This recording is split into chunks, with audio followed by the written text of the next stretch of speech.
The air inside the small Bethlehem stable hung heavy with the smell of hay, dust, and animals, but none of that mattered in this moment.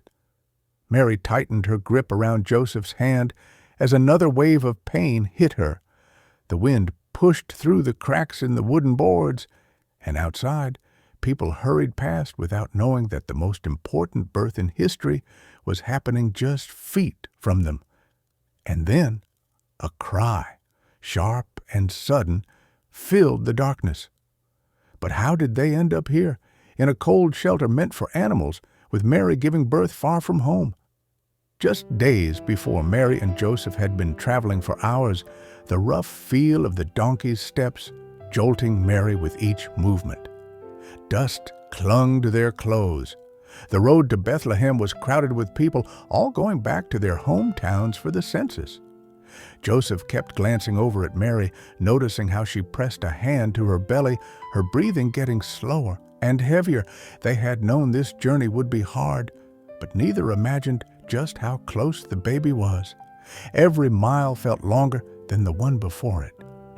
By the time they reached the edges of Bethlehem, the city buzzed with noise. Vendors shouting, children weaving between travelers, families calling out to relatives. Joseph's stomach tightened. "We'll find a place. We have to," he told Mary, but even he didn't believe his own confidence anymore. Rising tension climbed with each knock on another door. No room? Full. Try somewhere else.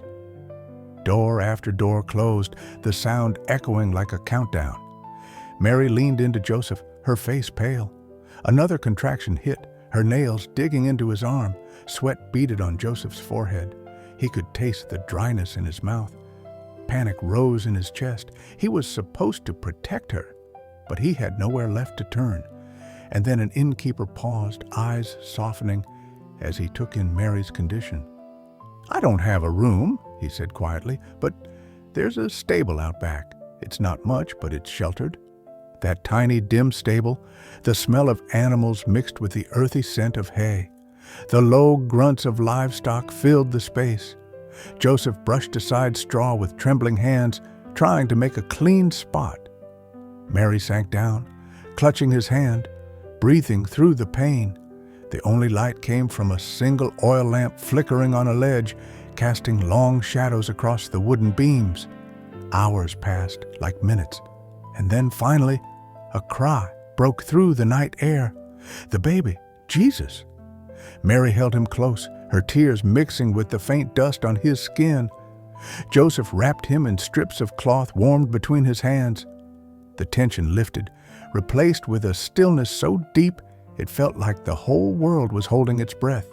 Outside, the town continued on, voices, laughter, footsteps. But inside that small shelter, something had shifted. Hope had entered the world, quietly, softly, in the least expected place. The exhausted couple leaned close, their thoughts still slowed by the intensity of the moment. The stable felt strangely warm now. The baby's soft breaths filled the space, and far out in the fields, shepherds looked at the sky in awe as angels announced the news. Their footsteps soon approached the stable, hesitant but eager, carrying the scent of night air and sheep as they stepped inside. Mary smiled, holding Jesus a little tighter. Joseph's shoulders finally relaxed as he looked down at the tiny face that would change everything. The shepherds knelt, their rough hands pressed against their chests in quiet awe. In a humble corner of Bethlehem, surrounded by straw, animals, and the cool night breeze, the Savior had arrived not with trumpets or royal fanfare, but with a single cry in the darkness, a cry that would echo through all of history. To hear the next remarkable true story, tap the video on your screen to continue listening.